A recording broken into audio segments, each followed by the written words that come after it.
চিত্রা নদীর নাম শুনলেই চোখে ভেসে ওঠে বিশ্বখ্যাত চিত্রশিল্পী এস.এম. সুলতানের ক্যানভাস আর নড়াইলের শান্ত স্নিগ্ধ প্রকৃতি। আর এই চিত্রা নদীর তীরেই দাঁড়িয়ে আছে এক শতাব্দীর গল্প আর ঐতিহ্যের সাক্ষী নড়াইল বাধাঘাট। আজকে আমি এসেছি নড়াইলের অত্যন্ত পরিচিত ও ঐতিহাসিক এক স্থানে, যেখানে সময় যেন একটু ধীরেই চলে আর প্রতিটি বাতাসে ভেসে আসে শত বছরের পুরনো ইতিহাস।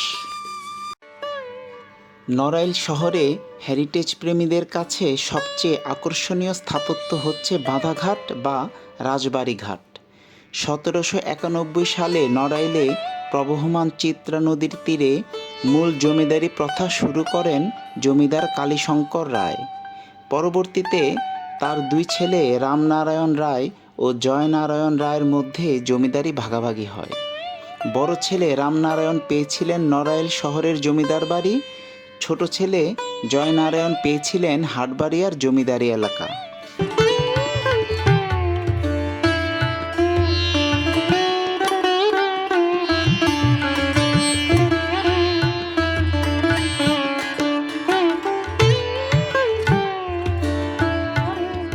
শহরের লক্ষ্মীপাশা নোয়াপাড়া সড়কের পাশে 1853 সালের দিকে জমিদারদের হাত ধরে নির্মিত হয় এই দৃষ্টিনন্দন বাধাঘাটটি।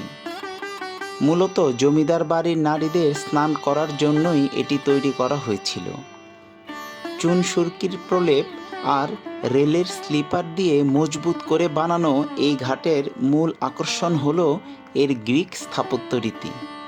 20টি বিশাল ডোরিক কলাম বা পিলারের উপর একটি চমৎকার ছাউনি নির্মাণ করা হয়েছিল, যেটি জমিদারদের বিশ্রাম ও চিত্রা নদীর প্রাকৃতিক সৌন্দর্য উপভোগের জায়গা ছিল।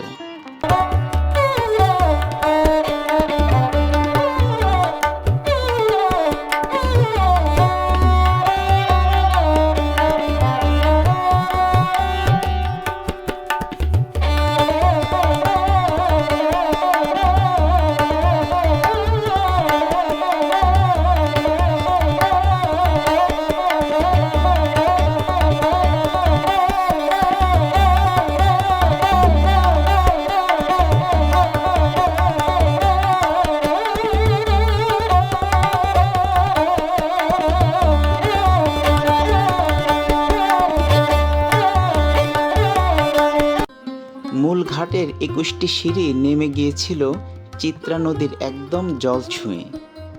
কালের বিবর্তনে জমিদারদের সিংহভাগ স্থাপনায় বিলীন হয়ে গেছে।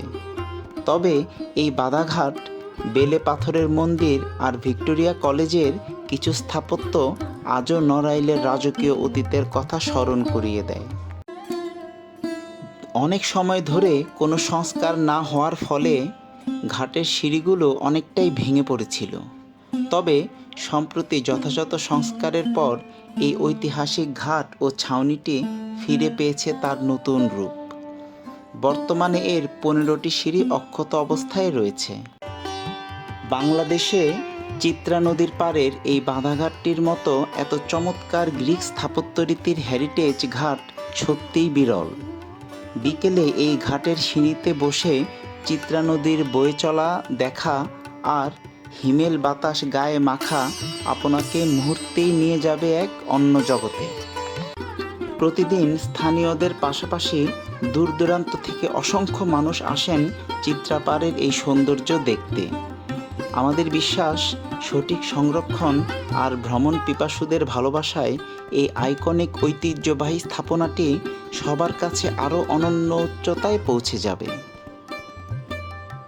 ভিডিওটি ভালো লাগলে লাইক ও শেয়ার করবেন, আর নড়াইলের অন্যান্য ঐতিহাসিক জায়গাগুলোর ভিডিও দেখতে চ্যানেলটি সাবস্ক্রাইব করে রাখুন। ধন্যবাদ।